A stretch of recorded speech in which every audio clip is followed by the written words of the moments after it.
গ্রীষ্মের সোনাঝরা সকাল। উঠোনে একটা ছোট্ট বাটি, ভেতরে টলটলে গরম দুধ। মিঠু চুপচাপ বসে চৌচো করে দুধ খাচ্ছে। গোফে সাদা দুধের ফেনা, চোখ দুটো আধ বোঝা। আহা, কি মজা! এদিকে গায়ের দুষ্টু কুকুর ভুলো গেটের ফাঁক দিয়ে উকি মারে। নাকটা শূঁ শূঁ করে বলে দেয়, এখানে তো দুধ। ভুলো কাছে এসে হঠাৎ হুড়মুড় করে বাটিটা মুখে নিয়ে দৌড়। মিঠুর লেজ খাড়া। ম্যাও, আমার দুধ বলে সে ভুলোকে পিছু নেয়। একজন সামনে আর একজন পিছনে। টুপটাপ পায়ের ছাপ পড়ে থাকে ধুলোমাটির পথে। দুজন দৌড়াতে দৌড়াতে পৌঁছে যায় পুকুর ঘাটে। ভুলো হুড়োহুড়ি করে বাঁকে ঘুরতেই শটান, ছাপাস, পানিতে পড়ে গেল। মিঠু দূর থেকে হি হি হি করে হাসতে হাসতে গোড়াগড়ি। এই যে, বুঝলে কেমন হলো? ভুলো গা ঝাড়া দিয়ে উঠে ঝড়ঝড় করে পানি ছোছড়ায়। এতটাই যে মিঠুর গোফে বৃষ্টির ফোঁটা। মিঠু ইস ইস করে এক লাফে দূরে সরে যায়। তারপর আবার ভুলো দৌড়। এবার ধানক্ষেত পেরোতে গিয়ে কাদায় পা পিছলে ধপাস। তারপর গোড়াগুড়ি করে পুরো কাদা মাটিতে মাখামাখি। আর এক রাউন্ড গোড়াগড়ি দিয়ে একেবারে চকলেট কুকুর। মাঠের পাখিরা চি চি করে হাসতে থাকে। মিঠু পাড়ের ওপর থেকে দুহাত দিয়ে মুখ চেপে খিলখিল করে। ওরে বাবা, চকলেট ভুলো!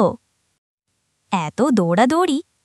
ভুলো হাঁপাতে হাঁপাতে বসে পড়ে। জিভ বের হয়ে গেছে, চোখে ক্লান্তি। মিঠু ধীরে ধীরে এগিয়ে আসে, ভয়ের বদলে হাসি নিয়ে। কাছে এসে বলে, শোনো ভুলো, লড়াই করে কি হবে? ভাগাভাগি করলে তো দুজনেই দুধ খেতে পারি। রাগ করে দৌড়ালে শুধু কাদা, পানি আর ক্লান্তি। পেট তো খালি রইল। ভুলো লজ্জায় কাদির মতো মাথা চুলকয়। তারপর লেজ নেড়ে বলে, ভু, ঠিক বলেছ। আমি দুষ্টুমি করেছি। এবার থেকে ভাগ করে খাব।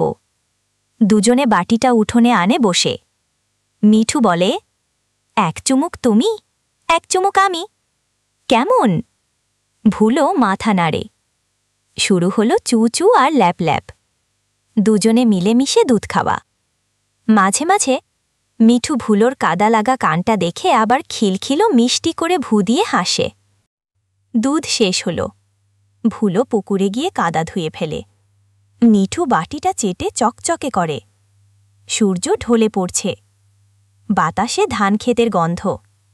তারা দুজন পাশাপাশি বসে আকাশের দিকে তাকিয়ে থাকে। আজ থেকে তারা কেবল প্রতিবেশী নয়, বন্ধু। সেদিন থেকে গ্রামে নতুন নিয়ম। যে কিছু আছে ভাগ করে খাও।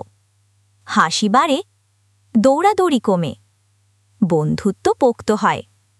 মিঠু আর ভুলো রোজই একসাথে বসে।